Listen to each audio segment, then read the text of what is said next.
الحمدللہ رب العالمین والصلاة والسلام علی سید المرسلین اما بعد۔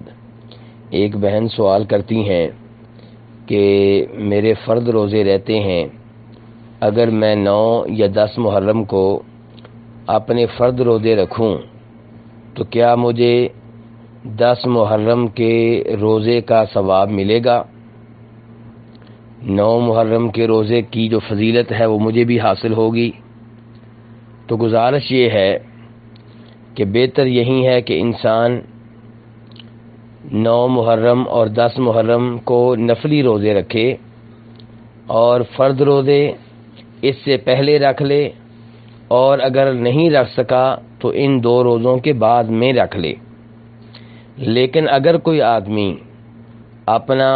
فرد روزہ 9 محرم کو رکھتا ہے، 10 محرم کو رکھتا ہے، تو امید کی جا سکتی ہے کہ اسے فرد روزے رکھنے کا ثواب بھی ملے گا اور 10 محرم کے روزے کا ثواب بھی ملے گا۔ اس بارے میں ہمارے پاس کوئی گارنٹی تو نہیں ہے، لیکن امید کی جا سکتی ہے۔ چنانچہ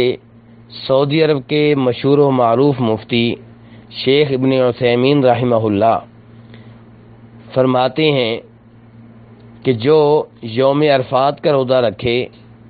یا 10 محرم کا روزہ رکھے اور اس کے ذمے رمضان کے روزے بھی ہوں تو اس کا یہ روزہ رکھنا صحیح ہے، یعنی کہ وہ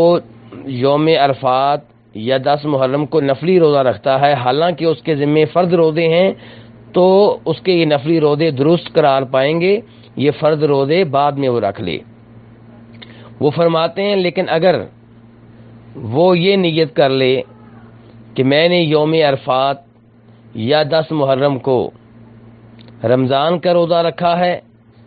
اور ساتھ ساتھ نیت کر لے عرفات کے روزے کی، 10 محرم کے روزے کی، تو امید ہے کہ اسے رمضان کے روزے کا ثواب بھی ملے گا اور 10 محرم کے روزے کا ثواب بھی ملے گا۔ تو اس سے پتہ چلا کہ اگر 10 محرم یا 9 محرم کو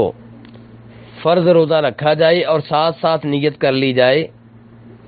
محرم کے روزے کی، 10 محرم کے روزے کی، 9 محرم کے روزے کی، تو امید ہے کہ محرم کے روزے کی جو فضیلت ہے وہ ملے گی۔ لیکن اگر کوئی آدمی بنیادی طور پہ نیت کرے 10 محرم کے روزے کی اور اس کے ساتھ ساتھ رمضان کے روزے کی نیت کرے تو پھر رمضان کا روزہ اس کا اعتبار نہیں ہوگا، کیونکہ رمضان کا روزہ فرض ہے اور 10 محرم کا روزہ نفلی روزہ ہے، تو بنیادی نیت فرض روزے کی ہونی چاہیے، نفلی روزے کی نہیں۔ واللہ تعالی اعلم۔